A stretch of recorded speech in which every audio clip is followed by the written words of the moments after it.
always, we're thankful for your safe arrival back to the motherland, Ghana. We want to thank you for having the strength and the courage and the wisdom to come home. So give yourself a round of applause for coming home and being with us. My name is David Jawara. I'm the coordinator of the Citizenship Workshop and the investment conference, which is coming on tomorrow. So we're happy to have you here.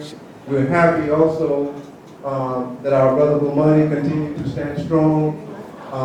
He seems to have a lot of energy, and we're thankful that he has that energy to keep fighting.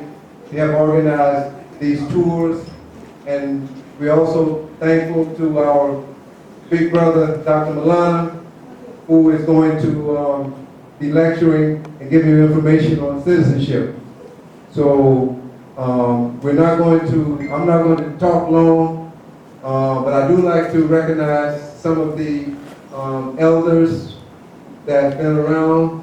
Our brother Chief Momo is here. Let's say peace and blessings to our elders. If you're over 65, we also like to ask permission to continue. For anyone that's over 65 or 70, we like to ask your permission and your blessing to continue as our elders. Okay. Okay. So again, we are thankful. We like to, before we bring on Dr. Maulana, just want to give you a little brief overview on him. I met him in 1990 when I came to Ghana. And in 1990, Ghana was under President Rollins, which was a military state. It was a military state, okay? It was ruled by a dictator. It was a military state. Before then, there was chieftaincy in Africa. Africa's always been governed by certain kinds of rulers. But Dr. Maulana was consistent in pushing Pan-African. He was working at the Du Bois Center. A wonderful daughter that he raised. And he was just telling me how great she is today. He was blessed to be recognized by the Ghana government to give citizenship based on his work. So let's give him a round of applause for pushing and helping us to get citizenship.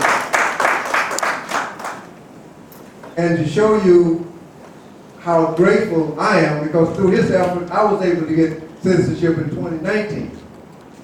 And having citizenship after over 25 years without it, believe me, it's the difference between night and day. I've had people, a person to try to deport me when I wasn't a citizen. Unfortunately, they failed because, truth will never let a lie defeat you. So the truth set me free from being deported. But I got citizenship now. That's the thing of the past. They got to come another way now. So without further ado, let me bring my brother, my friend, and the one that's going to help you get citizenship in Ghana, Dr. Maulana. Yes, a big applause out to everybody here tonight. Some of you, I know it probably is the first time you've been to Africa or Ghana, and we give you a big applause and treat that is welcome to Ghana. Yes, what I mean to say briefly is extremely important for you to understand. Citizenship is an issue here where I think it is much more relevant today to Africans of the diaspora, particularly African Americans. And I know I'm from California, and I've been living in the inner city, and I know that was the furthest thing away from our minds about 25, 30 years ago, and maybe even today. But things have changed in the United States of America for the worse. And I think everybody in here knows this. And it's extremely important that Africans of the diaspora, particularly in the United States of America, have a plan B. If anything breaks out in America and they declare martial law, do you have a plan B on how you're going to get out. No, you don't, but you can check with Irish Americans, you can check with Italian Americans, they can go back to Italy, they can go back to Ireland. But African Americans, where will you go? If you have no place to go, they will finish you. So you must look to Africa. And I must say, we have worked extremely hard with African governments over the decades, and I'm not the only one. There were many that came before me and alongside me, is trying to sensitize African governments to let them know that their children had been kidnapped through slavery and taken to a foreign land, spending over 400 plus years there and treated like dogs.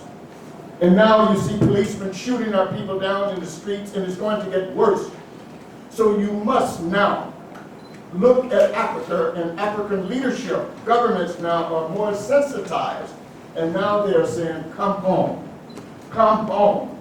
So my presentation tonight is, I don't want to talk with a whole lot of unnecessary things. I just want to get to the point. You haven't chosen to come to visit Ghana. I'm sure you have a specific reason for that, every one of you individually and collectively. But what I do want to keep in the forefront of your mind is that things are changing so fast in the world.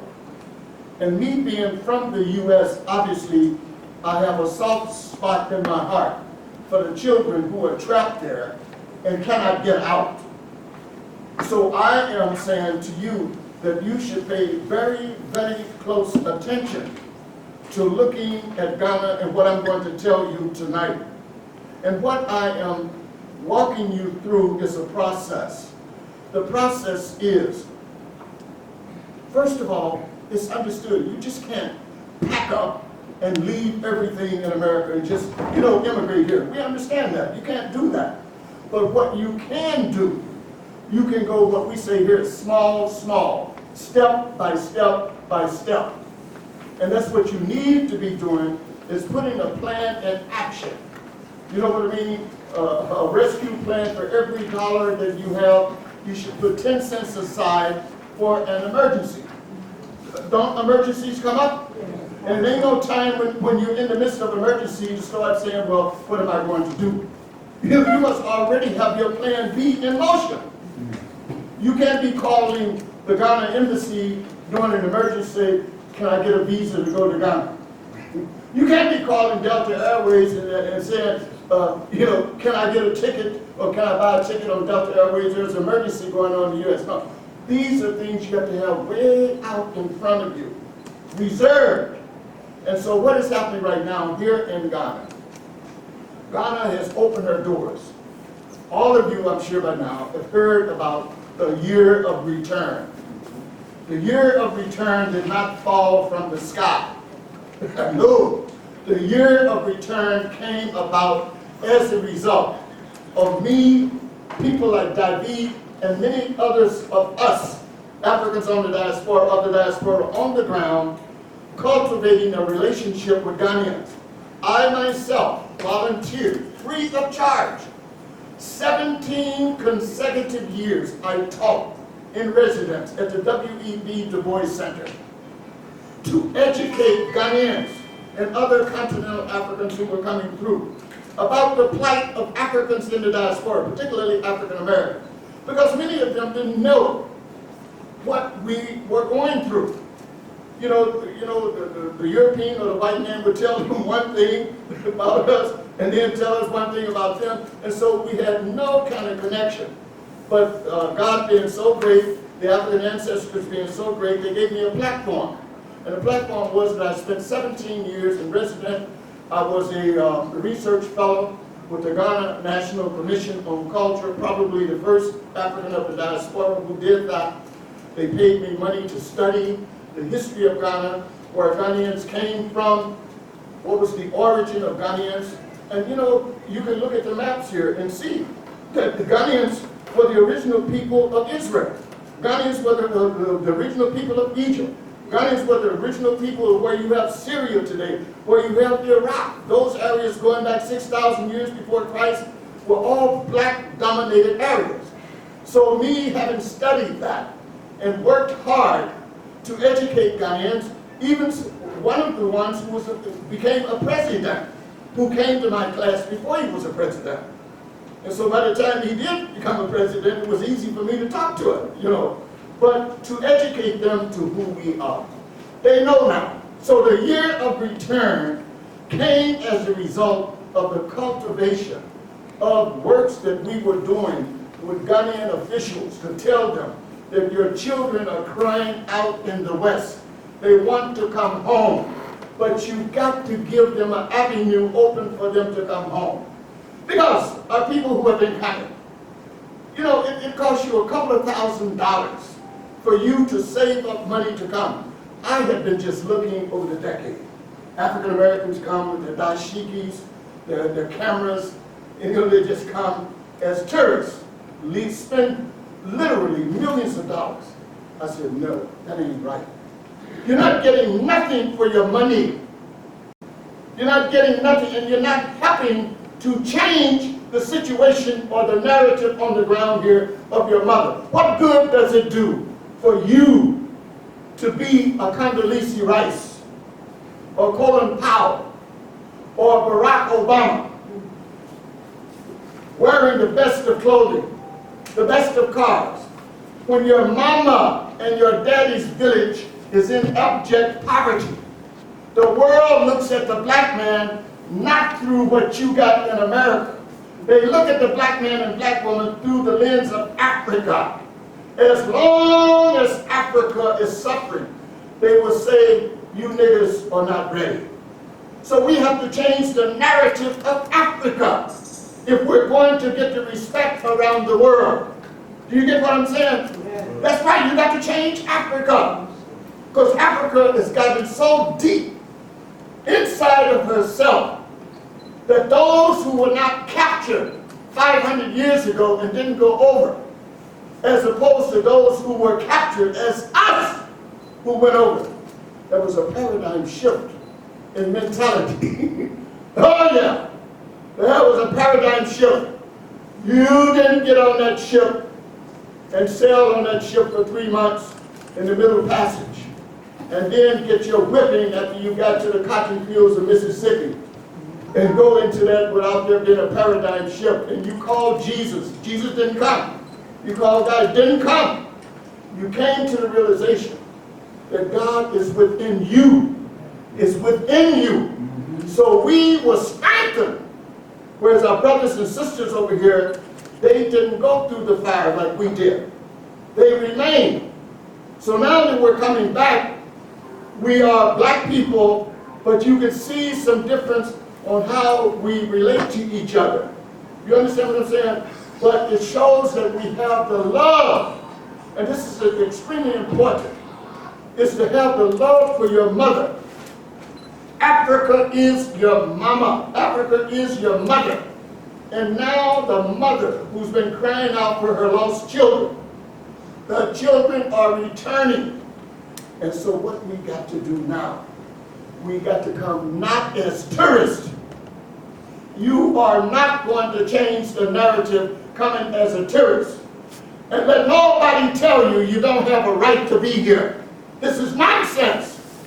We have just as much right to be here as any Ghanaian who was born here. My roots and my blood is from this continent. And just like the president who gave us our citizenship in 2016, this president said, look, I need no praise on what I'm about to give you. I need no praise because I am giving you your right that was taken away from you. Your right to return. You are already a citizen of this continent until someone came and kidnapped you and took you away. And now government realized that. So this is how the year of return came about. When we started the right of return. The right of return gave impotence to the year of return. And it started right here with us. And now it's been so sweet that the government doesn't want to let it go. They're talking about beyond the return. Right. Beyond the return. So they're opening the doors now for all of us to come home.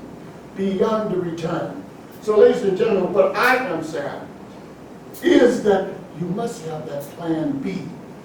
We don't expect you to just to get up, you got your job, you got your children, your grandchildren there, but at least start planning. If something breaks out, do you have an exit? Or are you just going to sit there and wait till the fire falls on your head? You must have an exit. And Ghana could be your exit. So I am asking you to embrace Ghana. Is we of our organization, Ministry of the Future, is the foremost organization. And I'm not here to be putting myself on a pedestal. I'm just telling you the facts. Because it hasn't been easy. The road hasn't been easy. It took over 30 years to get government to listen. And the advocacy, the educational outreach, steady, you know what I mean? Because you get things done when you're consistent. Sustainability is extremely important. We started it, and I said, no, we cannot stop it until we get there. So I'm saying that government now is giving us our citizenship. And Ministry of the Future is the foremost organization that has led the charge and broke the ice in 2016. We got 34. Then in 2019, we got government to sign approval of 232 of our people to get citizenship. And that is still coming off as I speak to you right now.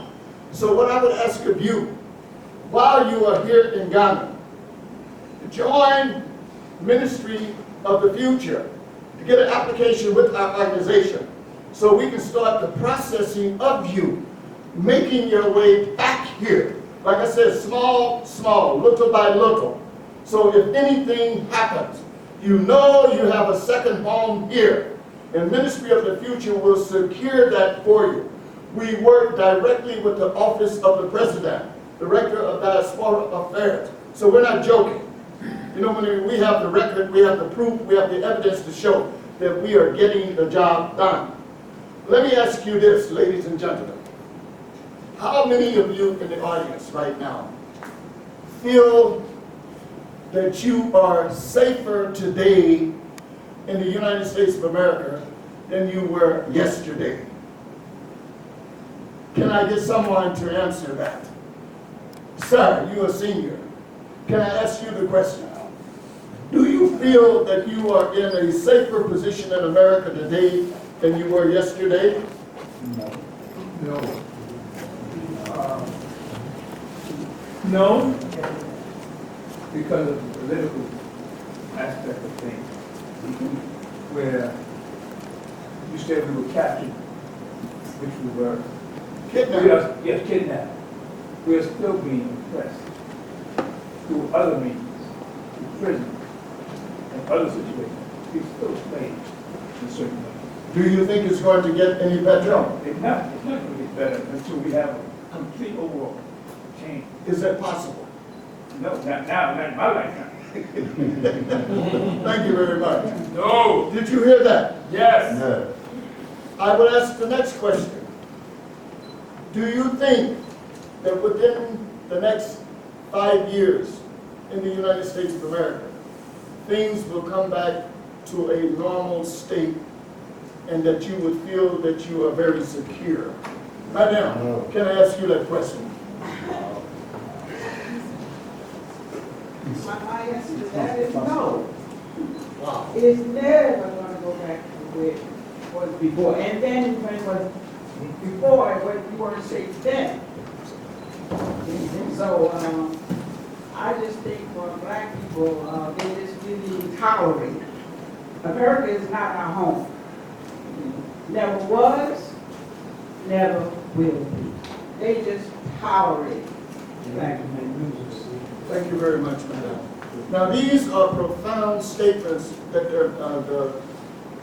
these elders are making right now. And I would say that the voice of the people is the voice of God. For you to be saying that you're not a small girl, you're up in age like we are, and you've been through the fire, and you're saying that you don't see it getting any better in America, the United States of America. And obviously, that is the truth.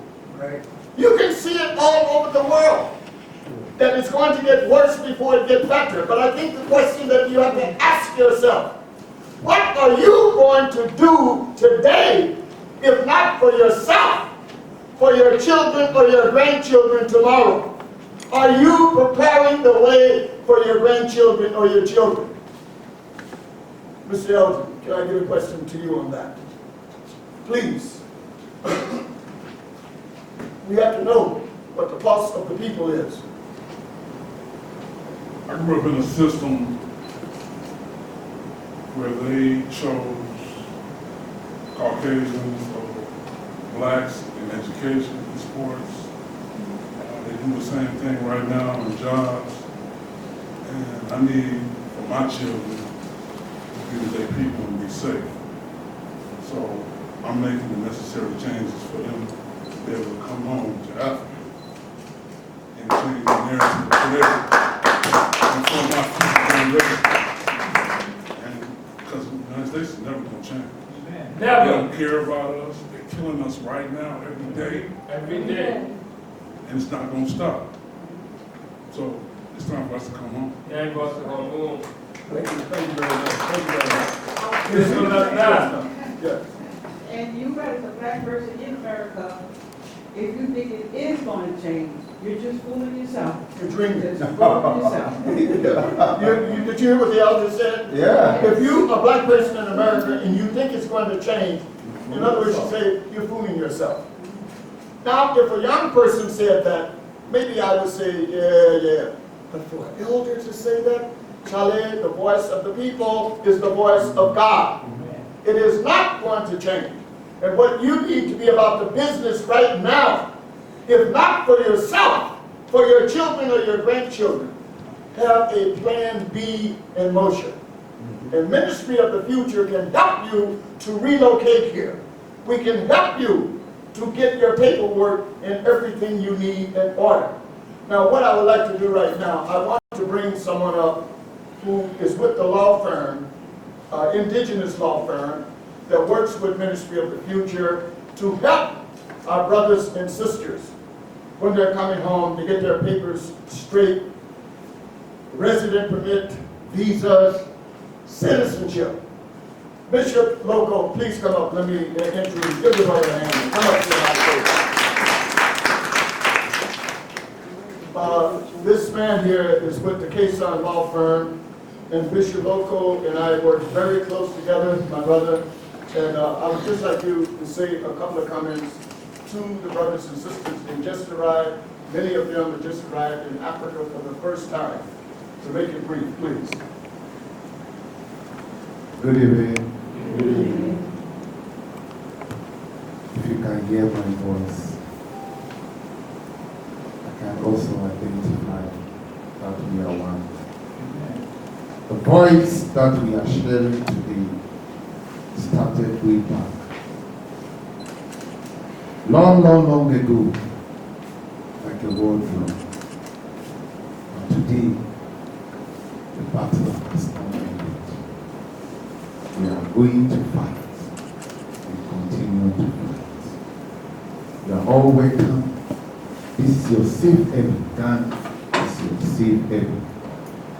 America cannot change, as we all see. And I pray that as you come, you will find yourself in your own land. No paperwork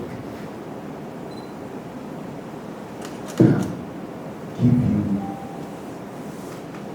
your own camp. God has already designed what we are doing in the office of the president. And I want you all to applaud to my brother here. He has worked tirelessly. Every now and then he will call us that he wants the roadblocks to be removed So that when you are coming right from the airport, you know that you are coming home. I said, you know you are coming home. You will be separated from the white folks. Right from the airport. I was talking to Dr. Queen on about 30 minutes ago before I arrived here. And today, the office of the president and the parliamentary caucus visited the airport. Very soon, a lot of things are going to change there. So when you arrive, you have a dignified protocol. It's true. Say it again. I don't think you understand. A dignified protocol. He is saying that the government, with the work that we're doing, they're going to have preferential treatment for the Africans of the diaspora in Ghana. That's what he's saying. So, I thank God for your life, and I pray that, like Dr. Maulana said, this is the time to let your children know. I appreciate the senior citizen, our mother. We have passed through, and those children need not to pass through.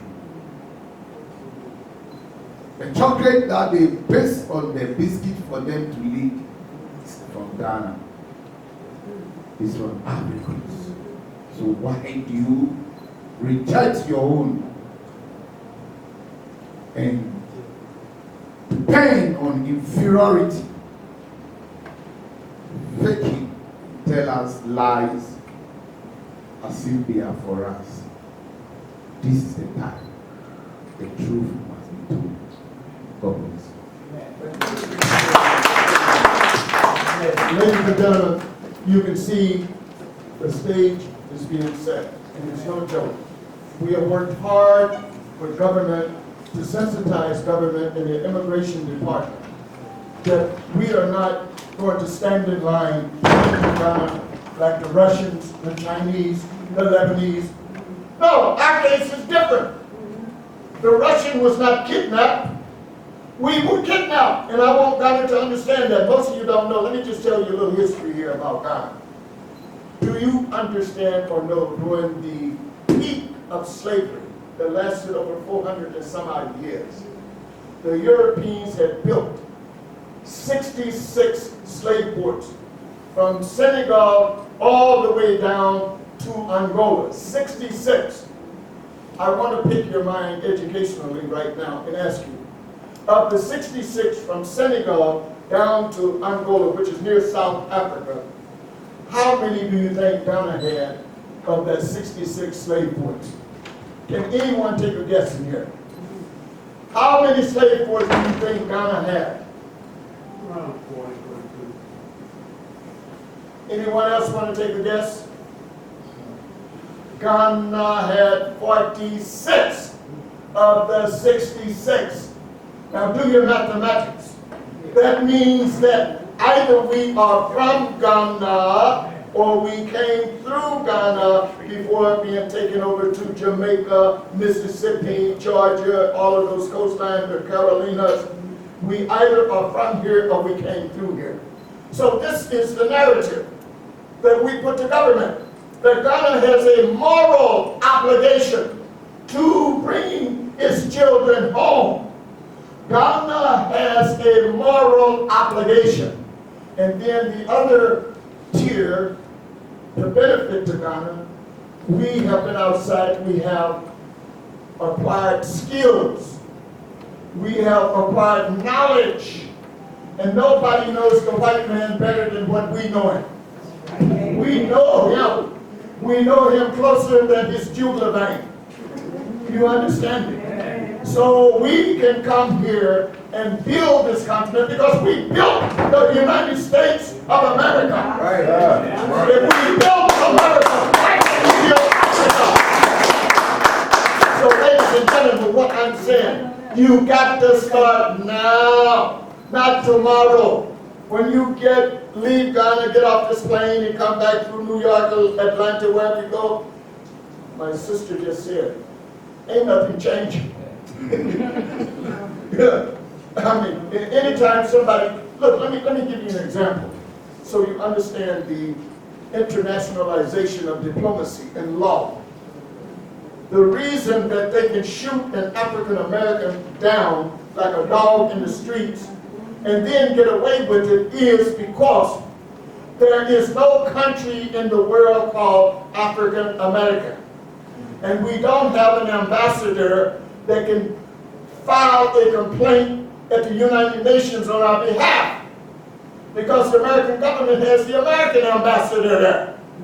But if you become a Ghanaian citizen and they shoot you down, the Ghanaian ambassador can file a complaint with the General Assembly, and America's butt would be on the hot seat to answer, how can you shoot a person down who is not a citizen of this country and a citizen of Africa or a citizen of Ghana? So I'm saying it's extremely important that you get a sovereign citizenship of a land that identifies the sovereignty of your race. There is no country called, in the United Nations, there is no flag called African American land. Correct me if I'm wrong. Is there African American land? It doesn't exist. Is there a Black American land? No. But there is an African land. And we have flags flying at the United Nations. And we have a voice in the United Nations. So I am entreating you to sign up and start the paperwork now while you're here on the road to filing for Ghanaian citizenship by joining Ministry of the Future. Ministry of the Future is our organization. We will take you in as members and accord you all the benefits that we give all of our members on helping you with the relocation process, bringing you up to date on what you need to know in order for you to resettle. Because I know I can tell you that if you are serious about having a plan B in motion, now is the time to make the commitment. And we are here to help you. And as the brother just said a moment ago, we work directly with the Office of the President. We have a track record to show that we have gotten Africans of the diaspora their citizenship 2016, given the right to return, which gave impotence to 2019, the year of return. Now it's giving impotence to beyond the return. Now why can't you be a part of beyond the return? So ladies and gentlemen, I don't want to talk much more.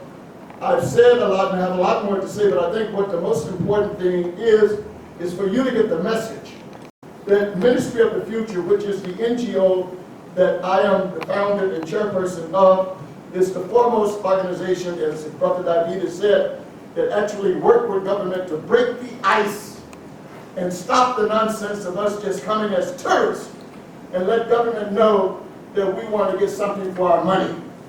And the best way we get something for our money, we want a piece of the land. And there's plenty of land here.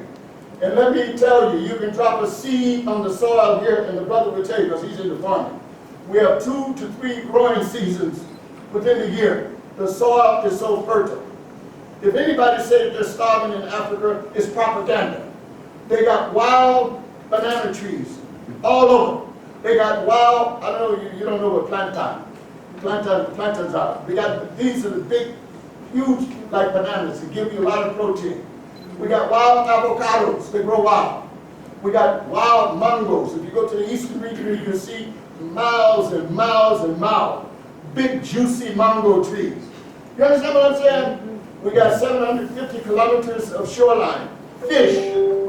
So, I mean, why stay in a decrepit situation and cry and you know what I mean, render yourself to being shot down like a dog in the street when you have the Garden of Eden, sunshine 13 months out of the year.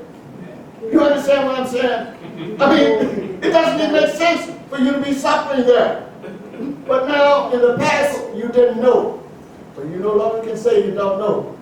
Because Maulana is telling you tonight, you do know. Ghana can be your home. So let us start tonight in making that first step in the 1,000-mile journey on making your way back home. And Ministry of the Future, under my leadership, will assist you in every way that we can to help you.